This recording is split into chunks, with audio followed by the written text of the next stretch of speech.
Bab 015.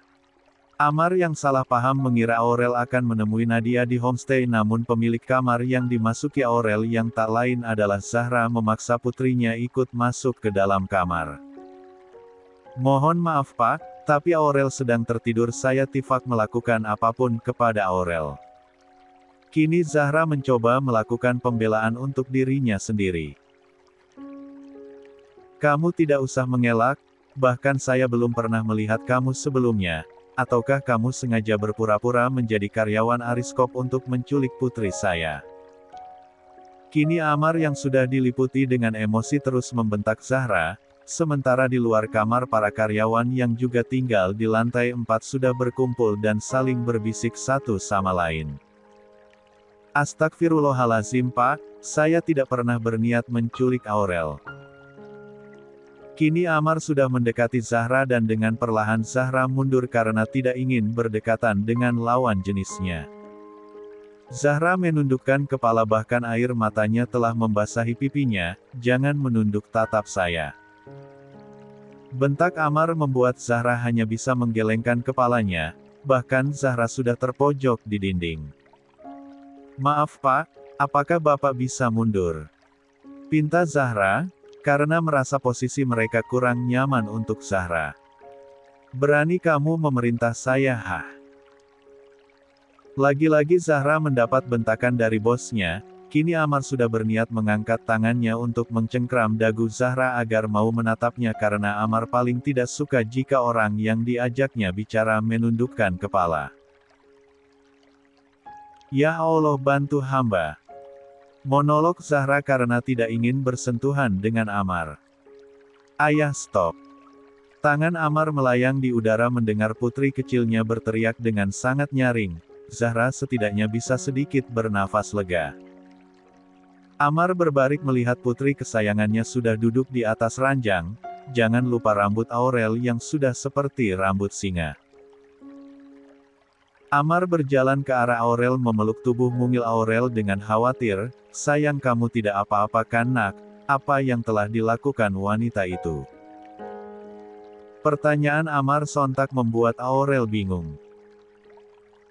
"Wanita," pikir Aurel. "Oh iya, tadi Aurel dikejal-kejal, mukanya jelek telus. Aurel mau diculik, mau dijual Iselem. Nah kan? Aurel malah nambah masalah. Lihatlah, bahkan Amar sudah menatap nyalang Zahra sedangkan yang ditatap kebingungan dengan cerita yang disampaikan oleh Aurel. "Kamu, mulai besok saya tidak mau melihat kamu di kantor saya lagi, dan kamu akan meninggalkan tempat ini malam ini juga."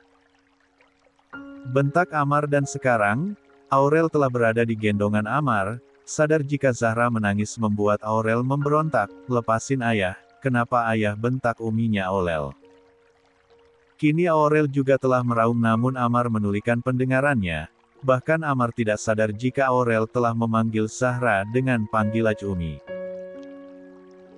"Urus wanita itu Stephen, saya tidak mau melihatnya tinggal di sini lagi." Ucap Amar lalu masuk ke dalam lift, sementara Anggun sudah masuk ke dalam kamar memeluk Zahra untuk memberikan kekuatan.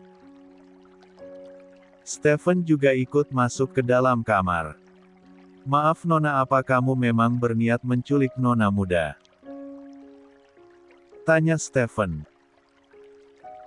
"Tidak Pak, saya tidak pernah berniat menculik Aurel.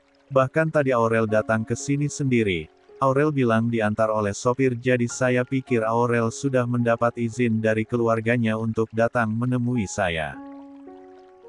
Zahra menjelaskan apa adanya. 11. "Tapi maaf Nona, jika Pak Amar sudah membuat keputusan maka itu tidak bisa diganggu-gugat kecuali Nona memiliki bukti. Dan sekarang Anda harus meninggalkan homestay ini dan besok Anda bisa ke kantor untuk membereskan barang-barang Anda. Permisi." Kini Stephen juga meninggalkan kamar. Jujur Stephen tidak percaya jika wanita yang baru saja ditemuinya berniat menculik Aurel. Karena dilihat dari penampilan dan wajahnya saja wanita itu sangatlah baik.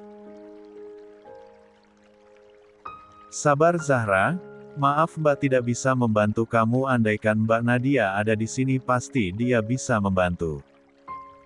Ucap Anggun. Nggak apa-apa, mungkin ini memang sudah jadi takdir saya. Maaf Mbak, saya mau membereskan barang-barang saya keburu maghrib. Kini Zahra dengan tangisnya mencoba bangkit, dilihatnya di luar kamar para karyawan yang berdiri sudah tersenyum mengejek dan ada pula yang terlihat kasihan kepada Zahra. Zahra mengeluarkan pakaiannya dari dalam lemari, memasukkan ke dalam koper, di atas ranjang ternyata masih ada boneka milik Aurel. Zahra juga ikut memasukkan boneka tersebut. Zahra keluar dari kamar menyeret kopernya, sementara Anggun juga ikut membuntuti. Zahra keluar dari lift, ternyata di sana sudah ada Cynthia.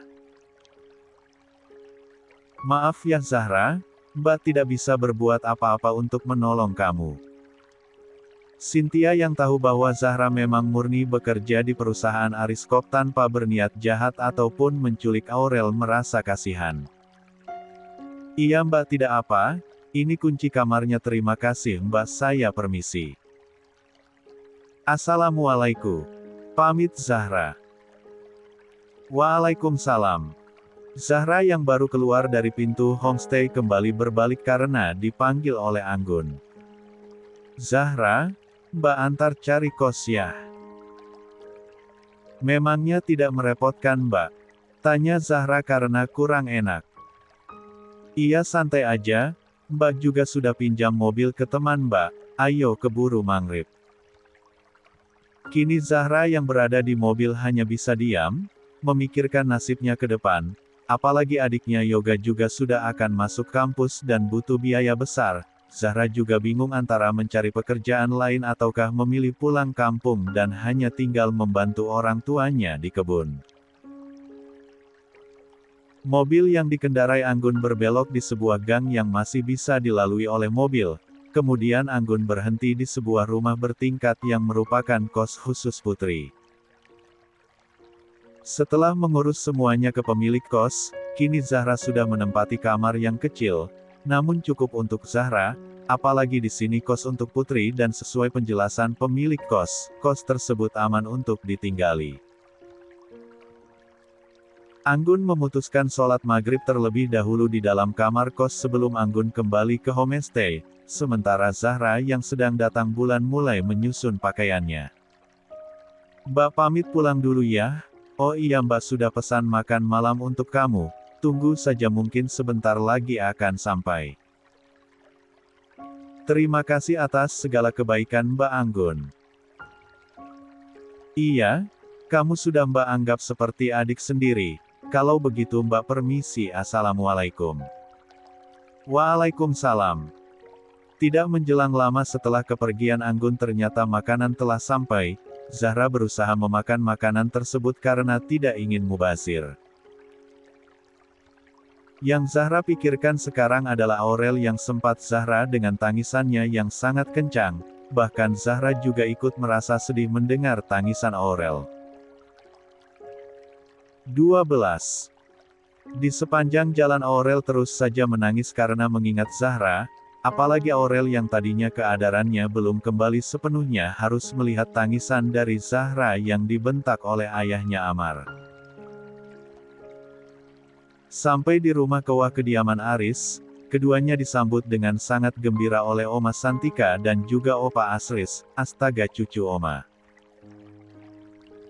Kini Oma Santika mengambil alih tubuh mungil cucunya yang dilihatnya terus saja menangis, Oma ayah jahat sama Aurel. Adu Aurel, namun orang diadukannya malah langsung masuk tanpa menghiraukan panggilan orang tuanya siapa lagi kalau bukan Amar. Flashback.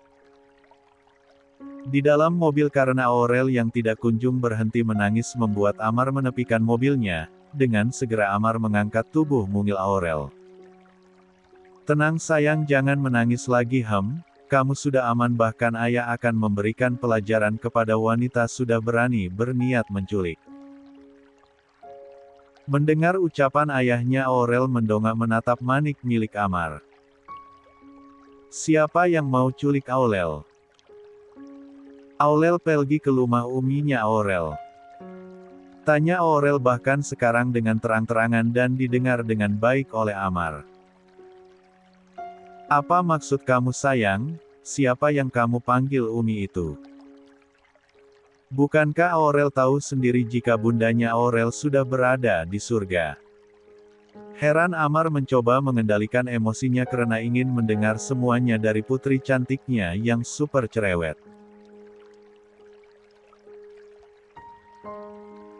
Iya Aurel tahu ayah tapi sekarang Aurel juga punya Umi namanya Umi Zahla yang tadi ayah malahi. Jawab Aurel. Tidak, orang itu bukan siapa-siapa kamu bukan uminya Aurel, mulai hari ayah akan membuat wanita tersebut tidak bisa bertemu kamu lagi. Amar berbicara tegas dengan Aurel membuat anak cantiknya menangis karena dibentak dan tidak disangkan bertemu dengan Zahra lagi. Hiks ayah jahat. Tangis Aurel kembali pecah. Flashback off. Kini Oma Santika berusaha menenangkan cucu kesayangannya. Aurel juga telah dibawa ke kamarnya, hingga Aurel tertidur karena kelelahan menangis. Bagaimana Ma Aurel sudah tidur? Tanya Opa Aris setelah Oma Santika kembali ke dalam kamar mereka.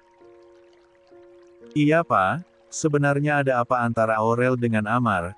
Tidak biasanya Aurel menangis karena ayahnya itu. Bahkan Amar tidak akan tega membiarkan air mata anaknya menetes namun tangis Aurel sekarang karena Amar. Mama juga penasaran apa yang sebenarnya terjadi di homestay. Ucap Oma Santika. Tenang, Papa sudah menelpon Stephen untuk datang ke sini. Stephen sudah ada di jalan karena kalau kita bertanya kepada Amar percuma juga Amar tidak akan mengatakannya. Kini keluarga Aris makan malam, walaupun sedikit terlambat karena masalah Aurel yang pergi dari rumah.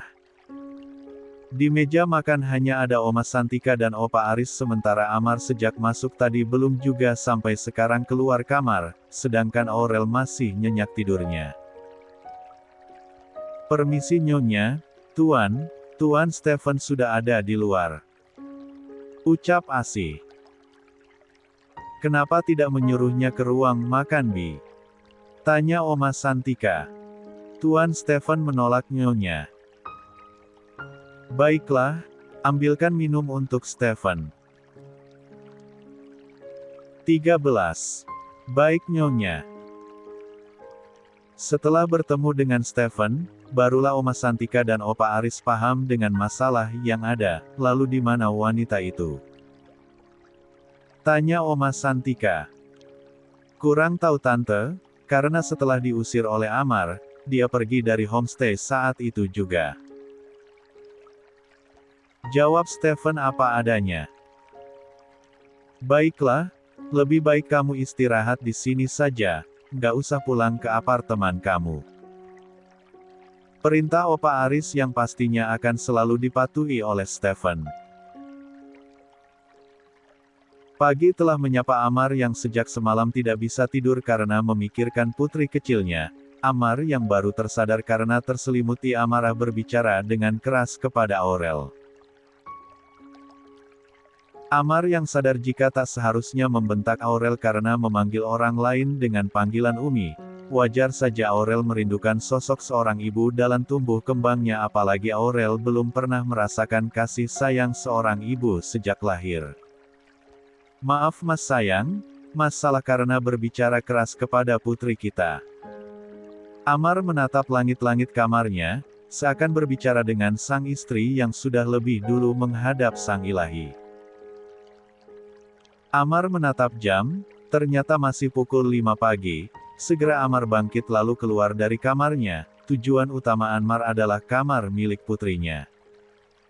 Amar membuka pintu kamar Aurel yang masih terang karena memang kebiasaan putrinya yang tidak ingin tidur dalam keadaan gelap. Amar yang awalnya hanya ingin melihat putrinya langsung mendekat karena melihat gelagat aneh dari Aurel yang tertidur di balik selimut yang menutupinya hingga ke dada. Benar saja, Aurel terlihat gelisah dengan gumaman yang tidak jelas terdengar. Amar duduk di samping Aurel lalu memegang kepala Aurel. Niat Amar hanya ingin mengusap kepala Aurel agar kembali tenang dalam tidurnya. Namun betapa kaget Amar karena ternyata badan Aurel sangat panas. Amar berusaha membangunkan Aurel namun putri kecilnya tak kunjung bangun membuat Amar panik. Sayang bangun nak, jangan buat ayah takut. Sayang maafkan ayah. Kini Amar sudah mulai panik. Amar menggendong tubuh mungil putrinya lalu menuju ke lantai 1 bertepatan dengan Oma Santika, Opa Aris dan juga Stephen yang baru keluar dari musola di kediaman Aris untuk melaksanakan sholat subuh. Amar, ada apa? Tanya Oma Santika, ikut panik melihat wajah panik dari putranya. Aurel demamnya tinggi ma, Stephen siapakan mobil, kita harus bawa Aurel segera ke rumah sakit. Tanpa menjawab Stephen langsung bergegas melaksanakan perintah Amar sedangkan Oma Santika dan Opa Aris yang ikutan panik juga menyusul langkah Amar keluar dari rumah. Opa Aris masuk ke kursi depan samping kemudi sedangkan Amar dan Oma Santika masuk ke kursi belakang di mana Aurel berada di pangkuan Amar. Cucu Oma kenapa sayang? Oma Santika mengusap pipi Aurel yang terasa sangat panas. Stephen cepat, perintah Amar kemudian Stephen menambah kecepatan mobilnya untung saja jalan masih sepi. Jujur Amar khawatir karena tidak pernah putri kecilnya sakit separah ini. Sesampai di rumah sakit Aurel langsung ditangani oleh dokter anak. Semua orang yang tahu siapa keluarga Aris termasuk dokter memberikan pelayanan yang maksimal kepada cucu tunggal keluarga Aris. Kini Amar luruh, rasanya hidupnya hancur kala melihat pelipur laranya, malaikat kecilnya terkulai lemas, maafkan ayah sayang, maafkan ayah. Hanya kalimat maaf yang terus diucapkan Amar. Dokter keluar membuat semuanya segera mendatangi dokter. Bagaimana keadaan cucu saya dok? Kini yang bertanya adalah Opa Aris. Begini Tuan Aris, Nona muda hanya mengalami demam tinggi namun harus dilakukan rawat inap karena kondisinya sangat lemah, dan ia dari tadi Nona muda selalu mengigau memanggil-manggil uminya. Saran saya pertemukan Nona muda dengan orang yang dipanggilnya Umi itu untuk mempercepat kesembuhan Nona. 14. Muda. Kalau begitu saya permisi Tuan Nyonya.